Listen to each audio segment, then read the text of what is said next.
if someone said, if the Steelers kick 6 field goals, they beat the Falcons. 3 of the field goals over 50 yards, and they win and they lead the division after week 1 without a touchdown. And they said, I'd give you $1 million if that happened, but if it doesn't happen, you owe me 100. I probably wouldn't do it.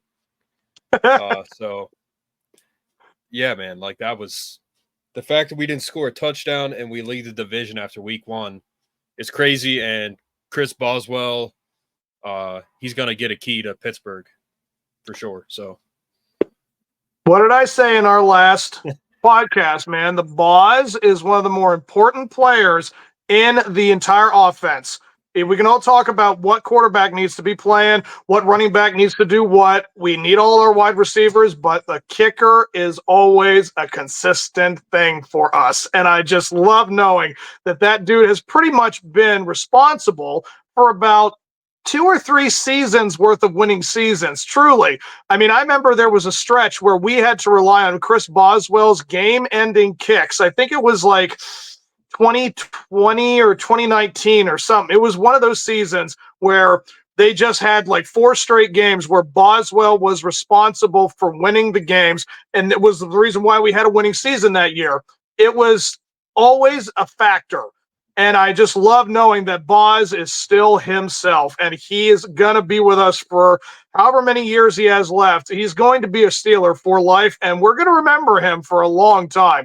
So it was really great seeing him just go berserk on that team and just kick all the field goals he did, dude. It was great to see that for him. Kudos to that guy. And again, we had a game plan for Russ, but he was not available. And then entered Justin Fields as game managing with Arthur Smith. Between him and Najee, dude, it was something really special for them to have game managers. There's a difference between game managing and game winning, and they did both. But I mean, it was more about how he managed that game and not give it away. That was the best thing that could have happened for the Steelers. They went into that game knowing the Fields just had to do those 2 things, not turn the ball over and not give away anything big. And he did both of those things very, very well. So kudos to those guys getting everybody ready. It was the best we could have asked for game management wise. Yeah. Overall, the offense did what it should have done. They didn't turn the ball over. Justin Fields handled the ball well. He did pretty much what he could. I mean, he was good on his feet. Does he have the best arm? No, but and all of his passes were to the right and left. I don't think he had a single pass down the middle. Not one.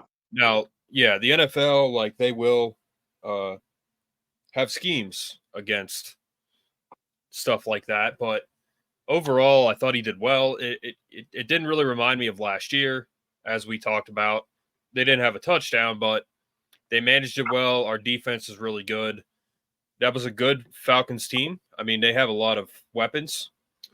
They have tons of weapons, and their defense did pretty good against us. I mean, they didn't give up a touchdown. Now, the fact that Boswell, his first kick was 57 yards, that's really impressive. He had 3 over 50, and then he had six field goals. 6 times 3 is 18, so that's what he was the whole point.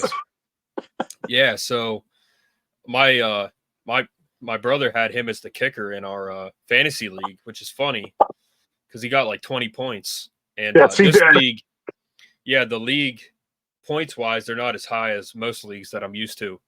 And he still had 21 points. So, yeah, it was impressive. Christian McCaffrey, he's really screwing me over because I had the first pick in the draft, and I picked him. So, yeah, that's weird. But I got like 4 or 5 running backs to pick from, luckily. So, and a 2 is my backup quarterback. So I actually picked up Baker Mayfield out of free agency because he's a good option, I think. I mean, if he has another 4-touchdown game, that's going to be a lot of points. So, and Joe Burrow is my starting quarterback, and he did horrible last week. So, and that's another thing. I'm in mine too. Yeah, I'm in this loser pool where you pick a loser every week, and you can't pick the same loser every week. So, a ton of people had New England last week. There's like 40, 50 people in this poll, and like 20 or 30 got knocked out because they had New England, and they beat Cincinnati on the road. I mean, that's unbelievable. So definitely a surprising upset there. And that is to me the worst loss of last week. Hands down. Week 1, worst loss was Cincinnati losing at home to New England. I mean, don't get me wrong. Anybody can be beaten in any given day, but you got to tell me that you had a game plan and it didn't execute anything. I said it, dude. I mean, the Bengals offense is very, very shaky right now, especially not having T. Higgins. You're relying solely on Jamar Chase. I mean, that is not going to get it done, dude.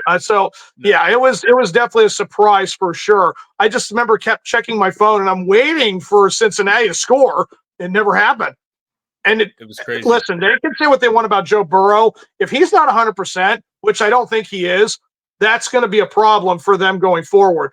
And I remember thinking when we did our preseason stuff, like the AFC North, yes, it is tough defensively, but if you're looking at everybody's offensive stuff, no, don't give me he was within a 16th of an inch toe drag, whatever that little thing with Derrick Henry in the last game for the Chiefs. I don't want to hear that. It was out. If it's a single inch or whatever, his foot is out. So he did not win. And yeah, they went toe-to-toe with the best team in the AFC. They did. The Chiefs are still always going to be relevant like that. So, yeah, the Ravens lost. It was a heartbreaker, but it's still a loss. And the Browns do what Browns do. They got completely mauled over by the Cowboys at home. Like, that was embarrassingly bad. Like, I didn't think the Cowboys were that good. I mean, I thought the Browns were going to be okay, but they made the Cowboys look like the Super Bowl contenders. Like, yeah. And again, we took on Atlanta, who had a lot of questions. Like, they were talking about how we brought a bunch of guys in. Will it be cohesive? Kirk Cousins did not look good in that game. That was pretty bad by his part. 156 yards, a touchdown, 2 interceptions. He got mauled by TJ. I'm surprised he was living after that hit. Yeah. And everybody was getting on him too. I mean, they pressured him left and right. It was unbelievable watching that defense just go at him. So it's definitely a testament to getting that defense ready every year, always looking stout. So it was a complete game for us. I was very impressed. Now, could we have used a touchdown? That was pretty much the only thing that we were missing, a touchdown. We had, if I saw the numbers correct, 2 or 3 first downs all game. So that sounded like a game from last year. But again, it's interesting to watch a team just be managed better. It looked like almost like the complete same game as we did see last year, but it just was managed so much better. It looked like the whole coaching staff had that team ready to do anything. So yes, it was very nice to see that. And we can only hope that this is a good thing for them and an improvement each week.